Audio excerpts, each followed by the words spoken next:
Good morning, or afternoon, or evening, wherever you are. I'd like to talk about race and racism in the geosciences. As we saw from Esmeret's lovely presentation, there is a persistent lack of diversity in the geosciences. The geosciences is one of the least diverse STEM fields, especially for underrepresented minorities. The situation is very dire, and we do need to broaden participation. Why do we want diversity? This is not about identity politics or political correctness. The simple reason we want diversity is because the most diverse talent is in fact the best talent. There was a study they did a few years ago where they looked at 2.5 million scientific publications and found that papers by ethnically diverse authors were much more likely to be published in higher impact journals and cited more than papers with ethnically similar authors. And if we want to solve the most advanced scientific problems, we need the best talent to be able to do it. We need to address systemic racism on two levels. One is personal responsibility, and the other is institutional accountability. And I'll talk about both. One thing to be very mindful of that there is an important distinction between racism and prejudice. And the reason why this is important is that most people, when they hear the word racism, they think this. And of course, no one in their right mind wants to be associated with something like this. And so it's important to keep the distinction between racism and prejudice, where racism is a system of advantage. It is a systemic, disproportionate advantage that certain groups get, in this case, white people. Whereas prejudice suggests an individual bias, and that means any individual can hold it. Doesn't matter what their own race or ethnicity is. And especially since we all receive very similar conditioning, most of us have very similar biases. Now, some of you might have heard of the term colorblind racism. This is a very well-intentioned, it's a very subtle form of racism, but it's racism all the same. It's implicit. It's these well-intentioned comments like, oh, I don't see color, or we're all just human. And on the surface, they're well-intentioned sentences, and of course they mean well because the message they want to give is that everyone's equal. But the reality is that that is not true for people of color, and it often minimizes the experiences of people of color. The other thing we need to be mindful of is the distinction between overt racism and implicit racism. Overt racism suggests the more egregious incidents we see, that we hear about. Most recently, George Floyd, Breonna Taylor, Ahmaud Arbery. Those are some of the examples of overt racism. So I refer to overt racism as the tip of the iceberg. Implicit racism is the rest of the iceberg. It's much larger, much more pervasive. It's systemic. It's very subtle. And it's in some ways dangerous because we tend to normalize it. We tend to say things like, oh, that's just the way things are. And we internalize the messages that we see all around. This image describes it really well. So on the top, as you can see, these are things that that anyone would consider unacceptable.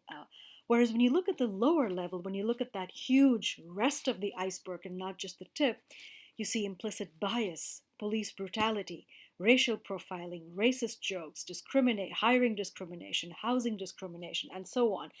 And these are the behaviors that actually feed into and fuel what becomes the more overt forms of racism.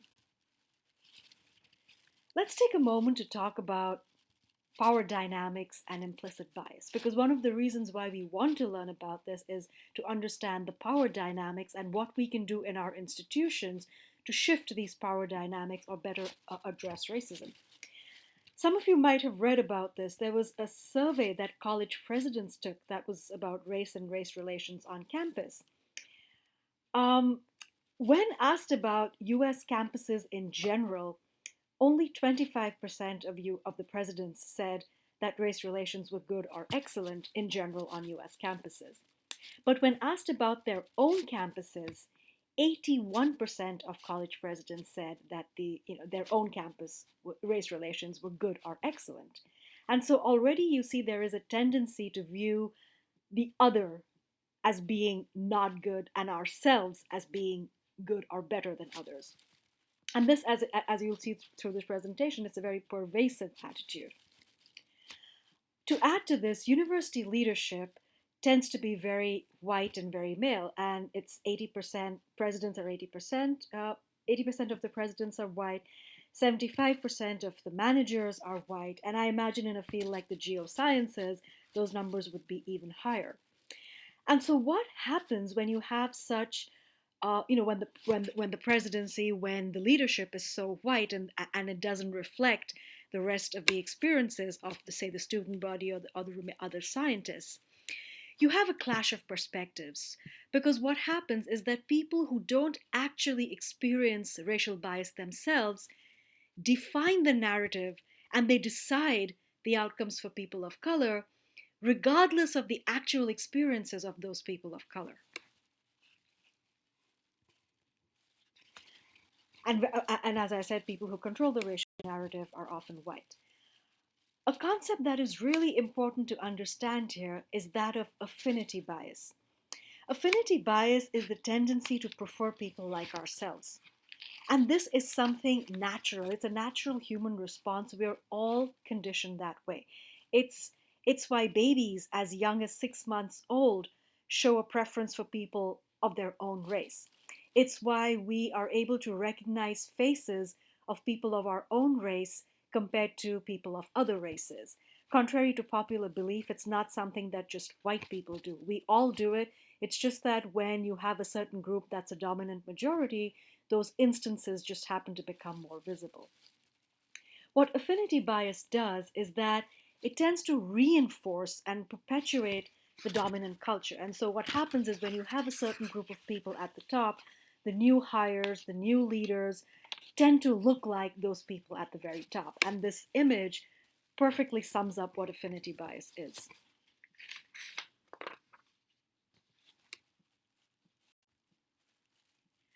Now, very often when we talk about race and racism, one of the most common reactions we get is denial and defensiveness, where people feel uncomfortable talking about it. They feel like they're being singled out, or they feel there's a need to defend themselves against what is perceived as an attack. Because for many white people, being called a racist or the dreaded R word is like the ultimate insult. The subject of white privilege is a very, very sensitive subject, and some people get very easily offended by it. Also, for many people, white comfort is the norm. And when I say white comfort, I don't know if any of you have read Robin DiAngelo's White Fragility, but when we talk about white comfort, we're talking about a default entitlement. We're talking about a sense of entitlement to the absence of discomfort. So that entitlement that one should not feel one is entitled to not feel any discomfort is what is often referred to as white comfort. Also, there is this tendency to view incidents of racism as quote unquote isolated incidents or merely anecdotal. And while some of these comments might be well intentioned, they actually end up being dismissive because it sends the message, well, what you experienced doesn't really count, or it's not that big of a deal. There's often, so I'm the diversity officer of a geoscience campus, and I've often found this very big disconnect between people of color and white people in how they view race and racism.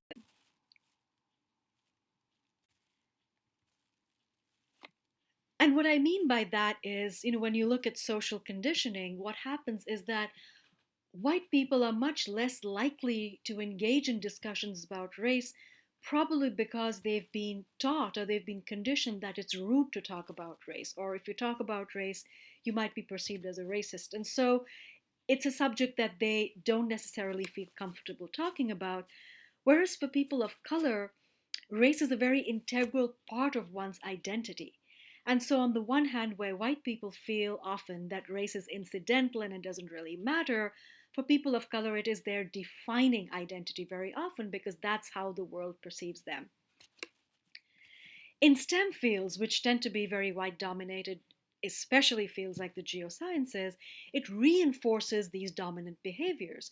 And so the sort of social conditioning that you have in these places will match the social conditioning of the dominant groups.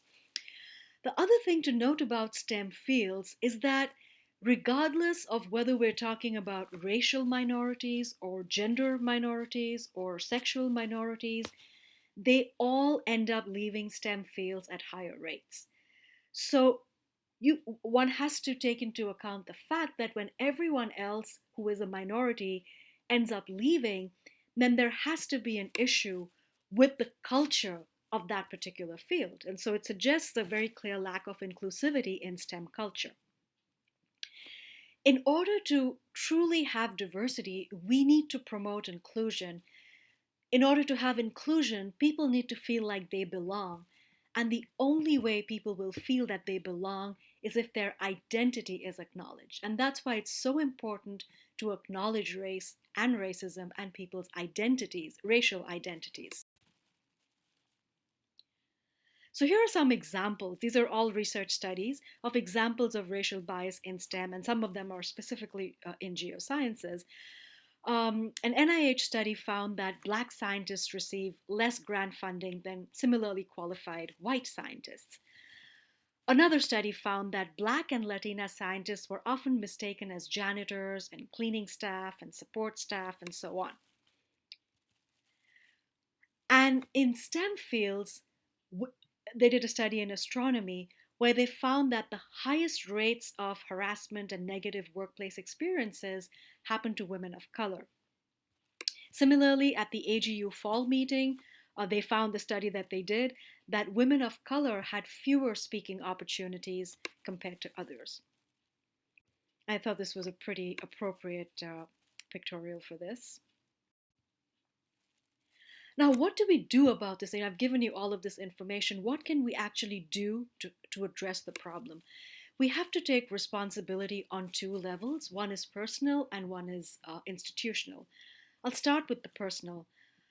The first thing that people need to do is to be able to separate one's identity as a white person from one's identity as a good person, because conflating the two is just going to cause denial and anger and defensiveness.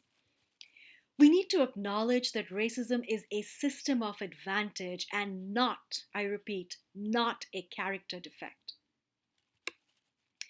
We need to put in the effort to educate ourselves on racism, and I have a whole list of reading materials lined up later that you can look at.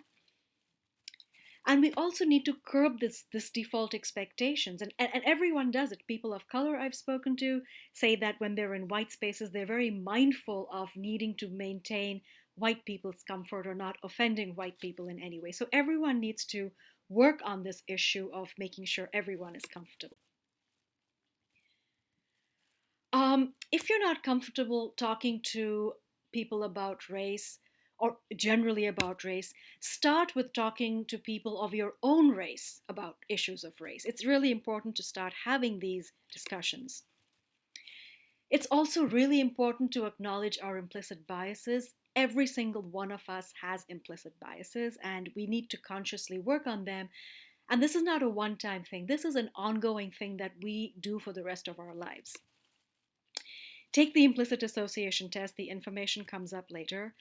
It's also important to avoid putting minorities on the spot. Just like there's no single one white opinion on race, there isn't a single Asian or Black or Latinx opinion on race. So here are some readings and the IAT. You can take a look at them. I've also made sure to include some racial diversity in the list of speakers, in the list of authors. The author list is pretty diverse here. Institutional accountability is just as important as individual responsibility, because structural racism has a way of perpetuating itself, and it needs intervention on multiple levels. Search processes need to be restructured in a way that they're made transparent and accountable. So, for example, at Lamont, what we do is every time there's a search, the search committee has to provide a report to the director explaining not just why they chose the selected candidate, but why they did not choose the other candidates on the shortlist. So, this introduces an element of transparency and accountability. Bias trainings are really important. In and of themselves, they're not sufficient. So I'd say it's a necessary but not a sufficient condition. You really need to attend these in order to understand the issues that you can then subsequently work on. And of course, the leaders have to attend. And those of you who are in leadership roles who are watching this, you have to be able to attend these things yourself. You need to be able to participate yourself if you want to be perceived as a leader in diversity and inclusion, but also if you truly want your subordinates and your staff and your faculty and your students to do these things. You need to lead by example. It's important to hold campus-wide dialogues and events on race and racism. Make sure whether it's leadership positions, whether it's awards, endowed chairs, special honors, you take diversity into consideration. One of the things we did at Lamont is to conduct an institutional salary equity study with respect to race and gender, and I would encourage all of you, those of you who are in positions to do this, to do it. If you're not in a position to do it, make sure you request your leadership for something like this. It's really important to have this level of transparency. Try to devote time to discuss race, and if it's uncomfortable to you to just talk about race arbitrarily, do it in the form of a book group. We did that at Lamont. Do it in the form of a book group so people can have a structured discussion while at the same time feeling safe. So just some very quick concluding notes. It's important to keep in mind that our institutions are inherently biased towards dominant groups, specifically the groups that created them. And so we need intervention on multiple levels: leadership, individual, community, in a department, whatever that level is. And another thing to keep in mind is that racism cannot be erased overnight. It takes years and years of work, so it needs constant attention and constant vigilance. And the most important thing that you need to remember is that we can do it. Thank you.